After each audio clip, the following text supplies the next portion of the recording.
안녕하세요. 법무법인 성지 파트너스입니다. 상속요원 효력을 가지기 위해서는 절차가 중요합니다. 그런데 그 절차를 제대로 이행하지 못해서 많은 분들이 성지 파트너스를 방문해 자문을 구하시고는 합니다. 피상속인의 유언이 있음에도 분쟁이 해결되지 않는 경우도 부지기수인데요. 1심 재판 결과 원고가 승소했어도 2심 재판에서는 피고가 승소할 수도 있습니다. 결국 대법원까지 가는 사례들이 많습니다. 상속분을 지킬 수만 있다면 소송을 제기함이 마땅합니다.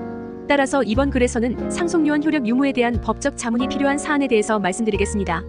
본문 내용과 비슷한 상황에 처해 계신 분들은 상속 다툼이 매우 치열할 것이므로 이후에는 신뢰할 수 있는 법률 대리인과 상담을 꼭 진행하시기 바랍니다. 상속요원 효력 무효인 경우 피상속인이 살아있을 때 미리 유언을 준비해두지 않으면 배우자나 자녀가 먼저 유언장 이야기를 꺼내기가 어렵습니다. 그래서 매년 상속 분쟁은 줄지 않고 있는데요. 유언장을 통해서 상속 대상과 방법을 특정하더라도 그 절차에 흠결이 있으면 효력이 없습니다. 이에 피상속인의 의도대로 상속이 진행되지 않게 됩니다. 상속요원 방법에는 자필증서, 비밀증서, 녹음 공정증서, 구수증서가 있는데요. 각 방법에는 장점과 단점이 있습니다. 자필증서는 위조와 분실, 손상의 위험이 있어 효력이 인정되지 않을 수 있습니다. 실제로 위조될까봐 자필증서를 코팅한 피상속인도 계셨는데요. 고인의 필체인지 확인하기 어렵다는 이유로 소송이 진행된 바 있습니다. 녹음의 경우에도 위조 및 변조의 우려가 있습니다. 상속요원 공정증서는 이 방법들 가운데 가장 안전하고 확실합니다. 하지만 절차가 복잡하고 비용도 부담이 된다는 단점이 있습니다. 공증을 받은 유언장도 증인 자격이 없는 자가 증인이 되었을 시 효력이 인정되지 않습니다. 구수증서는 상황이 급박하여 2인 이상의 증인이 참여했을 때 유언의 취지를 구수하는 것이고 이를 들은 자가 기록한 것입니다. 가장 효력이 부정될 수 있는 방법 중 하나인데요.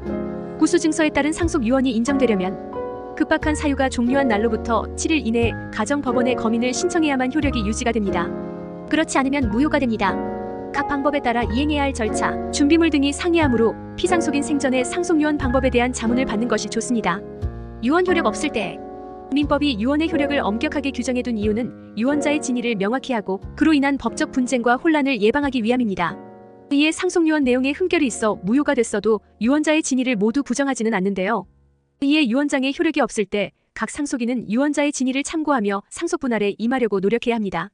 만일 상속요원 방식에 문제가 있어 무효가 된다면 상속 재산분할 심판 청구 소송이 제기돼 분쟁이 장기화될 수 있습니다. 이때는 신속히 대리인을 선임해 특별 수익과 기여도 등의 사안을 입증해 여러분의 권리가 침해되는 것을 막아야 합니다. 이때 유언 내용이 무효가 되더라도 유언자의 진위를 오롯이 유지하는 방법이 한 가지 더 있습니다. 다음 실제 사례를 통해서 확인해 주십시오. 사인증여 효력 인정 사례.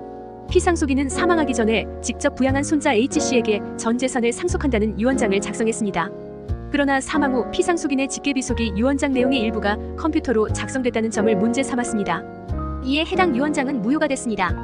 그러나 H씨는 피상속인의 유지를 이렇게 저버릴 수는 없다고 여겨 법률 대리인에게 상속요원 자문을 의뢰했습니다. H씨의 대리인은 다른 상속인들이 제시한 상속 재산분할 심판 청구 소송에서 사인증여에 따라 유류분을 제외한 나머지 재산의 소유권은 H씨에게 있다고 주장했습니다. 사인증여는 증여자가 생전에 수중자에게 재산을 증여한다는 계약행위로 증여자가 사망하면 효력이 생깁니다. 이에 민법 제554조, 제562조에 따르면 증여는 당사자 일방이 무상으로 재산을 수여한다는 의사를 표시하고 상대가 이를 승낙함으로써 그 효력이 발생합니다. 그리고 증여자의 사망으로 인해 효력이 생기는 증여는 유증에 관한 규정을 준용합니다. 그리고 대리인은 피상속인이 자필로 유언장을 작성할 당시 H씨가 함께 있어 재산 증여를 승낙했으므로 사인증여 계약이 성사됐다는 사실을 입증했습니다. 그러한 결과 법원은 H씨의 청구를 전부 인용하였고 나머지 상속인에게는 유류분 부족분만 인정한다는 판결을 내렸습니다. 다만 상속요원 효력이 부정된 모든 경우에 사인증여 계약이 인정되는 것은 아닙니다. 대법원 판결에 따르면 계약 문서에 나타난 당사자의 의사 해석이 문제되는 경우에는 문헌의 내용, 약정이 이루어진 동기와 경위, 약정으로 달성하려는 목적, 당사자의 진정한 의사 등을 종합적으로 고찰하여 논리와 경험칙에 따라 합리적으로 해석하여야 한다고 명시돼 있습니다. 만일 피상속인이 상속요원 방법 중 하나로 의사를 밝혔을 때 치매 등의 질병으로 어떠한 결정을 내리기가 어려운 상태였다면 사인증여 계약도 인정되지 않을 수 있습니다. 유언장 작성 시부터 변호사에게 조력을 구한다면 망인의 유지가 확실하게 지켜질 텐데요. 피치 못할 사정으로 일찍이 자문을 받는 것이 어려웠다면 상속 개시 이유를 잘 준비해야 합니다. 상속요원 효력을 확인하고 무효가 되었을 때 법적 분쟁에 대항하려면 법률 전문가로부터 자문을 받는 것이 제일 안전합니다.